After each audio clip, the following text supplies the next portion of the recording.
When I proposed to Claire, I thought I had secured my future. She was radiant, sharp-witted, and her smile could disarm the hardest day. My father, Richard, congratulated me with a warmth that felt rare between us. For once, it seemed like life was aligning in my favor. I had my dream woman and, at least outwardly, my father's blessing. But as the weeks passed, something subtle shifted.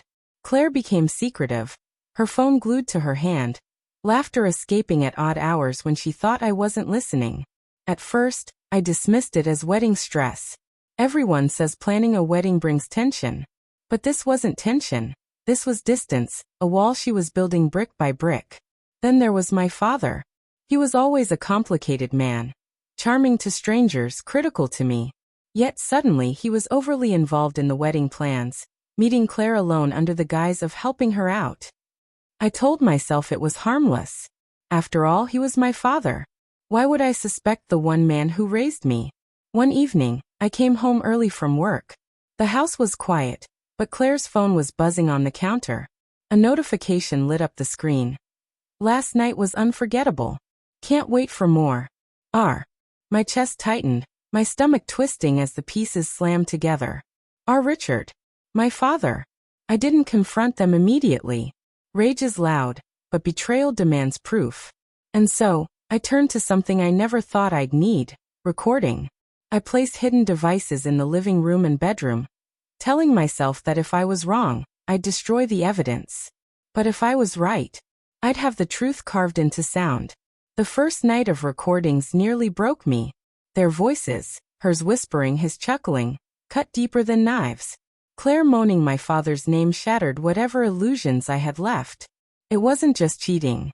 It was desecration, a twisted bond between the two people who should have been my pillars. And as I listened in the darkness, fists clenched, heart hammering, I knew one thing. This wasn't going to end quietly. The next morning, Claire kissed me on the cheek like nothing was wrong. Her lips lingered just a little too long, as though rehearsed, like she wanted to convince me that everything was normal. But I already had the truth buried inside my pocket. The recordings. At work, I couldn't focus. Their voices kept replaying in my head, mocking me, taunting me. My fiancé and my father. Two people I loved in different ways, conspiring in shadows, betraying me in the cruelest way possible. But rage alone wasn't enough. I needed them to face what they had done. I needed their own words to destroy them. That night, I set the stage. I invited them both to dinner at my place, acting casual, forcing a smile through the bile rising in my throat. Claire arrived first, glowing as always, hiding daggers behind that beautiful face. My father came shortly after, wearing his smug grin, carrying a bottle of wine like he was bringing a gift to a celebration instead of his own execution. We sat, we ate, we talked about wedding details. Every word was a test of my patience. Then, when the moment felt right, I stood up, cleared my throat, and placed my phone on the table. With one tap, their laughter, their whispers, their moans filled the room. The color drained from Claire's face instantly. My father's confident smile froze, then shattered. They looked at each other, then at me, searching for words that could erase the sound now echoing through the walls. You see, I said, my voice steady, though my hands trembled. I didn't want to believe it. But you left me no choice.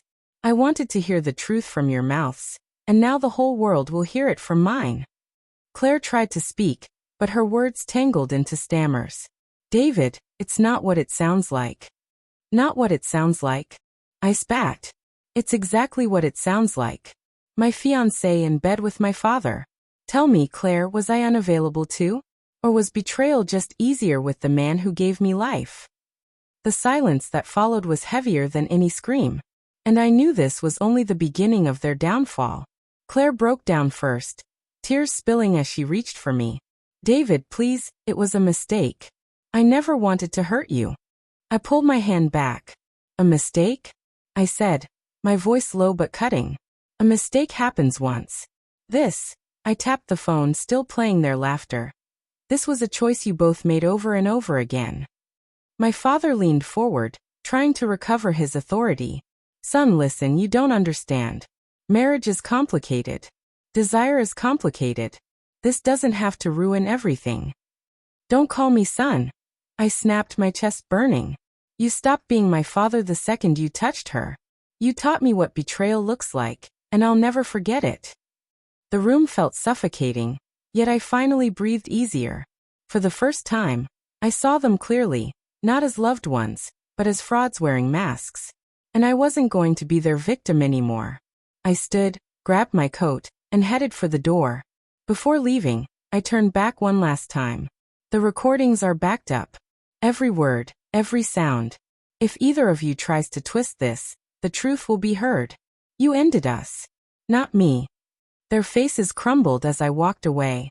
Claire's sobs echoed down the hall, my father's curses drowned in bitterness. But none of it mattered anymore. I had carried their betrayal long enough. Now it was theirs to live with. Weeks later, the fallout was inevitable. My engagement was over. My relationship with my father burned to ash. Friends and family whispered, some in shock, others in pity. But pity didn't touch me. What touched me was freedom, the kind that comes only after you cut out the poison. Standing alone in my apartment one night, I replayed the last words I had spoken to them. And for once, I didn't feel rage. I felt clarity. They thought they had destroyed me, but in truth, they freed me. Sometimes endings aren't tragedies, they're revelations. And mine revealed the harshest lesson of all. Blood, love. Even vows mean nothing without loyalty. And loyalty was something neither my father nor my fiancé ever truly gave me.